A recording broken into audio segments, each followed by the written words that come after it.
నువ్వు మా లావణ్య చుట్టూ తిరుగుతున్నావని తెలిసింది. ఇంకోసారి అలా పిచ్చి వేషాలు వేసావంటే జస్ట్ నీ రైట్ హ్యాండ్ లెఫ్ట్ లెగ్ తెక్కొట్టి వాటికి దహన సంస్కారం జరిపిస్తాను. ఆ తర్వాత కర్రల సాయంతో కుంటడానికి కూడా వీలుండదు. జాగ్రత్త. Take care. మహా కోపిస్టులా అనిపించిన సుబ్బారావుని మంచి చేసుకుని ముగ్గులోకి లాగాలని ఓ గొప్ప ప్లాన్ వేశాను. హలో సుబ్బారావు, నమస్కారం. ఒక్క నిమిషం ఆగండి. ఆహా, నా రాజా, గొప్పవారి వ్యక్తిత్వం వారు సైకిల్ ఆపే పద్ధతిలోనే తెలుస్తుందన్నాడండి గిల్బర్ట్ సైకిల్ అనే ఫ్రెంచ్ శాస్త్రజ్ఞుడు. ఏమి స్టైల్గా ఆపారండి. వా వా, హ్యాట్స్ ఆఫ్. ఏ అప్పు కావాలా? ఏం సార్ అలా అడిగారు? అంతగా పొగుడుతుంటేను అనుమానం వచ్చింది. ఆహాహా, ఏం జోకు పేల్చారు సార్. వా వా వా, హ్యాట్స్ ఆఫ్.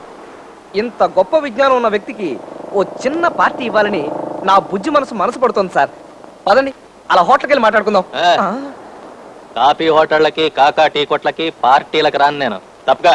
సార్